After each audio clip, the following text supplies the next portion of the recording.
कि ये क्वेश्चन में कह रहा है कि नियॉन को ही क्या बोलते हैं, तंत्रिका कोशिका बोला जाता है। क्या बोला जाता है? तंत्रिका कोशिका।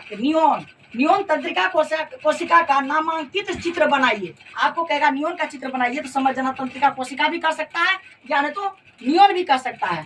और यहाँ पर एक बात याद रखिएगा, ये जो फिगर बनाए हैं आप लोग को तो किस सरल भाषा टाइप में बनाए हैं जिससे आप लोग को क्या हो जाए, समझ में आ जाए। तो ये जो वाला भाग है, ये वाला भाग, इसका नाम है डेंड्राइट।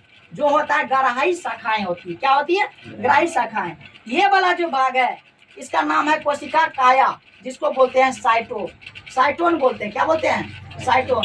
इसका बाद ये जो बीच में भाग है, ये वाला भाग जो है, ये जो है ना पूरा इस टाइप में भरा हुआ रहता है। इसे ये वाला भाग क्या रहता है, इसे भरा हुआ रहता है। तो ये समझ जाइएगा, ये जो बीच में भाग है केंद्रक, किसको बोलते हैं? केंद्रक। क्या बोलते हैं? केंद्रक। इसी को बोला जाता है केंद्रक बोलो यानी तो न्यूक्लियस बोला जाता है। क्या बोला जाता है? न्यूक्लियस। उसके बाद ये वाला जो भाग है, सबका नाम दर्शाएं। ये वाला जो भाग जहाँ पर भी मिलेगा ऐसे, इसमें ऐसे टाइप का है, ऐसे सब जगह ऐसे टाइप का है।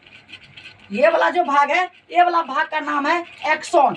एक्सोन का मतलब तंत्रिका रेशा। क्या होता है? तंत्रिका रेशा। वैसे तो रेशा का मतलब क्या होता है आप लोगों को पता होगा। रेशा का मतलब क्या होता है? जैसे आप लोग रेशा पढ़े होंगे तो 6 क्लास में पढ़े होंगे, नायलॉन में रेशा होता है उस टाइप में। तो यहाँ पर हो जाएगा तंत्रिका रेशा। उसके बाद हो जाएगा माइलिन आवरण। यहाँ पर क्या हो जाएगा? ये माइलिन आवरण।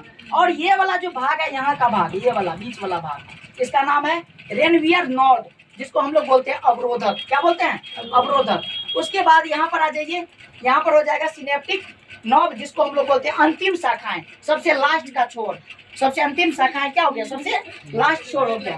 उसके बाद यहाँ पर नोट में देखिएगा, इसका कार्य क्या होता है? कार्य इसका जो है डेंड्राइट उत्तेजना को कोशिका काया तक लाता है। क्या करता है? कोशिका काया तक लाता है। उसके बाद एक्सोन उत्तेजना को अन्य नियॉन या प्रभावक अंग तक ले जाता है। यही क्या करता है? प्रभावक अंग तक सबको क्या करता है? पहुंचाता है। ठीक है, चलिए ठीक है रखिए।